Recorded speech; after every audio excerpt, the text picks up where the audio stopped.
បាទគឺយើងមកមើលលំហាត់អន្តេក្រាលយើងបន្តទៀត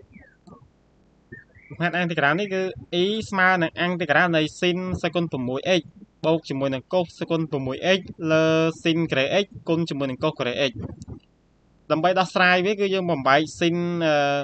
sin សេគុណ 6x បូកជាមួយនឹង cos សេគុណ 6x ហ្នឹងស្មើអីគេយើងអាចបំបែកបានប៉ុណ្នេះតែអាចបំបែកបានថា sin ក្រេ x ស្វ័យគុណ 3 បូកជាមួយនឹង cos ក្រេ x ស្វ័យគុណ 3មានន័យថា2គុណ3គឺស្មើ6វិញយើងអាចបំបែកបានប៉ុណ្ណឹង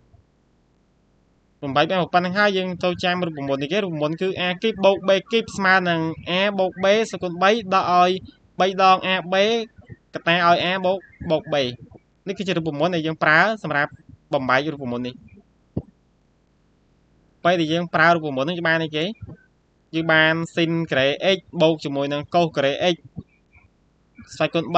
នេះ a បូក 3 a ហ្នឹងគឺ sin ក្រេ x b ហ្នឹងគឺ cos ក្រេ x ស្វ័យគុណ3មានន័យថាស្វ័យគុណដកឲ្យ3ដង a b មានន័យថា3ដង sin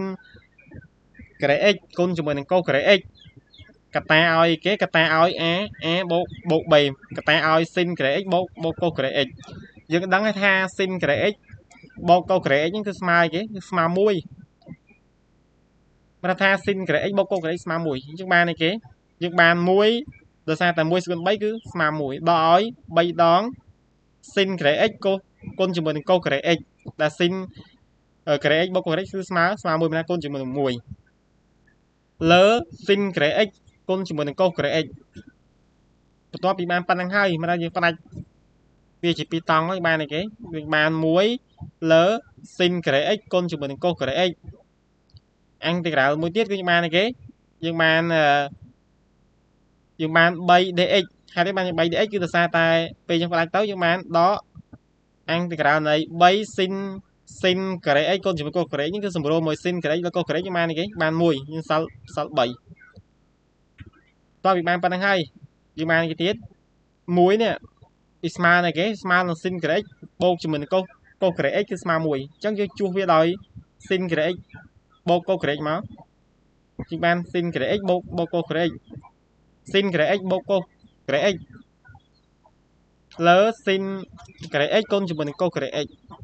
ដល់ឲ្យ 3x ដោយសារអន្តេក្រាលនេះ3នេះគឺយើងធ្វើអន្តេក្រាល3មុនទៅហើយមកយើងបានដក 3x បន្ទាប់មកយើងបានអីគេយើងផ្ដាច់ពីមកយើងផ្ដាច់វាជាអន្តេក្រាលជា2មកយើងបាន secant ក្រេ x ហើយបានជា secant ក្រេ x គឺដោយសារតែ1លើ cos ពេលយើងផ្ដាច់វាជា2នេះយើងបាន1លើ cos x ដែលគេសរសេរថាស្មើនឹង secant ក្រេ x ពេលយើងផ្ដាច់អន្តេក្រាលទៀតយើងបានអីគេយើងបាន1លើ sin ក្រេ x អា1លើ sin ក្រេ x នេះគឺបានអីគេបាន cos secant ក្រេ x យើងបានទៅជា cos secant ក្រេ x នេះគឺដក 3x បូក c តើមកយើងដឹងហើយថាអន្តេក្រាលនៃ cos secant ក្រេ x នេះយើងបានអន្តេក្រាលនៃ secant ក្រេ x គឺបានតង់ x អន្តេក្រាលនៃ cos secant ក្រេ x យើងបានដក cos តង់សង់នៃ x ដកឲ្យ